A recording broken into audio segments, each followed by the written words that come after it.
Assalamualaikum warahmatullahi wabarakatuh. Selamat datang semuanya. Hari ini kita akan membahas salah satu episode paling kelam dan menentukan dalam sejarah Islam klasik, yaitu invasi Mongol dan runtuhnya kota Baghdad. Pada tahun 1258, peristiwa ini bukan sekedar kekalahan militer, melainkan titik balik tragis yang mengakhiri suatu era keemasan dan meninggalkan luka peradaban yang mendalam. Mengapa hal ini bisa terjadi dan apa dampaknya? Mari kita selami. Satu, kebangkitan Kekaisaran Mongol.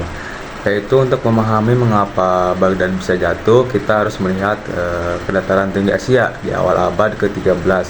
Seseorang pemimpin bernama Temujin berhasil menyatukan suku-suku nomaden yang tangguh dan mendirikan kekaisaran Mongol terbesar dalam sejarah. Di bawah gelarnya Genghis Khan, pasukan Mongol mengembangkan strategi militer yang sangat disiplin, mobilitas tinggi dan taktik yang kejam namun efektif. Mereka memulai ekspansi besar-besaran ke barat, menghancurkan kerajaan Khwarezmi di Persia Utara pada 1220. Meskipun Genghis Khan wafat pada tahun 1227, semangat ekspansi ini tidak padam. Kekaisaran terbagi, namun cucunya Hulagu Khan ditugaskan oleh Khas Agung untuk melanjutkan penaklukan ke wilayah Muslim Barat. Sasaran utamanya sangat jelas, menghancurkan kekuatan politik Islam yang tersisa, terutama kekhalifahan Abbasiyah di Baghdad. Yang kedua adalah pengepungan Baghdad oleh Hulagu Khan. Pada tahun 1258, pasukan Hulagu yang sangat besar ditaksir ratusan ribu personal, dilengkapi dengan ahli mesin pengepungan dari Cina dan Persia, tiba di gerbang Baghdad. Saat itu Khalifah Abbasiyah ke-37 yaitu Al-Mutasim Billah memimpin, namun kekhalifahan sudah sangat lemah secara militer dan lebih banyak berfungsi sebagai simbol spiritual. Meski pendapat peringatan dari para penasihatnya, sang khalifah dinilai gagal mengambil langkah diplomatik yang efektif dan kurang mempersiapkan pertahanan yang memadai. Pengepungan pun dimulai dalam hitungan hari. Tembok kota yang perkasa jatuh. Pasukan Mongol memasuki Baghdad pada 10 Februari 1258. Khalifah Al-Mutasim akhirnya menyerah mengharapkan belas kasihan dan perundingan, namun harapannya sia-sia.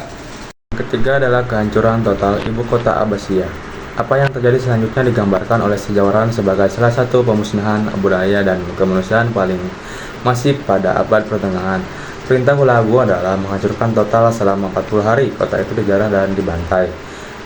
Poinnya adalah pembunuhan massal, ratusan ribu bahkan mungkin mencapai 1 juta penduduk dibunuh. Sungai Tigris dikisahkan berwarna hitam oleh tinta dari buku-buku yang dibuang merah oleh darah. Yang kedua adalah pembukaan perpustakaan besar rumah kebijaksanaan, yaitu Bait Al-Hikmah, pusat ilmu pengetahuan terbesar di dunia saat ini, beserta perpustakaan yang tidak ternilai. Dibakar habis ribuan manuskrip tentang filsafat, kedokteran, astronomi, dan matematika lenyap selamanya. Ini adalah pukulan telak bagi khazanah keilmuan manusia. Dan yang terakhir adalah penghancuran sistem irigasi, yaitu infrastruktur pertanian dan seluruh air yang telah dibangun selama berabad-abad dihancurkan. Ini menyebabkan kerusakan ekonomi dan ekologis jangka panjang, menjadikan daerah itu rawan kelaparan dan kemunduran. Khalifah Al-Mutasim sendiri dieksekusi dengan cara diinjak-injak kuda. Dinasti Abbasiyah yang telah berkuasa selama 500 tahun secara efektif berakhir. Poin keempat adalah dampak simbiosis dan nyata trauma peradaban. Keruntuhan Baghdad bukan sebagai penggantian penguasa. Ini adalah trauma peradaban. Ibu kota dunia Islam, simbol kejayaan, kemajuan, dan stabilitas, rata dengan tanah. Kepercayaan diri dunia Islam sebagai pusat peradaban dunia runtuh bersamaan dengan tembok-tembok Baghdad. Dampak nyata luar biasanya yaitu politik. Kekosongan kepemimpinan sentral, otoritas khalifah yang menjadi satu simbiosis umat Islam hilang. Yang kedua adalah ekonomi, rute perdagangan terganggu, lahan pertanian rusak, kekayaan terkuras. Dan yang terakhir adalah intelektual, rantai transmisi ilmu pengetahuan terputus, banyak ilmuwan tewas atau mengungsi. Peristiwa ini menandakan berakhirnya periode Islam halis klasik. Secara definitif, dunia ini Islam memasuki fase baru yang dipenuhi ketidakpastian. Dan yang terakhir adalah kontras kemenangan di Ain Jalut 1260.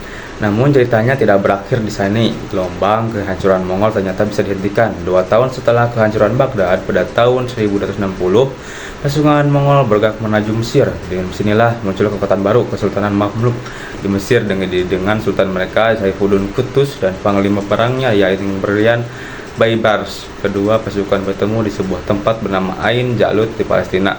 Dalam pertemuan sengit ini, untuk pertama kalinya dalam sejarah ekspansi mereka, pasukan Mongol dikalahkan secara telak dalam pertarungan terbuka. Kemenangan di Ain Jalut memiliki makna yang sangat besar, menghentikan laju ekspansi Mongol ke Afrika dan jantung Islamnya lainnya. Yang mengangkat moral dunia Islam yang sedang terpuruk, membuktikan bahwa Mongol bisa dikalahkan, mengukuhkan Kesultanan Mamluk sebagai kekuatan baru pelindung dunia Islam dan yang akan menjadi pusat kebudayaan Islam berikutnya. Jadi, jika Baghdad adalah titik nadir, maka Ain Jalut adalah titik terbit fajar baru, meskipun dunia Islam tidak akan pernah lagi sama seperti di masa kemasan Abbasiyah. Baik, jadi kesimpulannya adalah invasi Mongol 1258 adalah sebuah tragedi peradaban yang kompleks.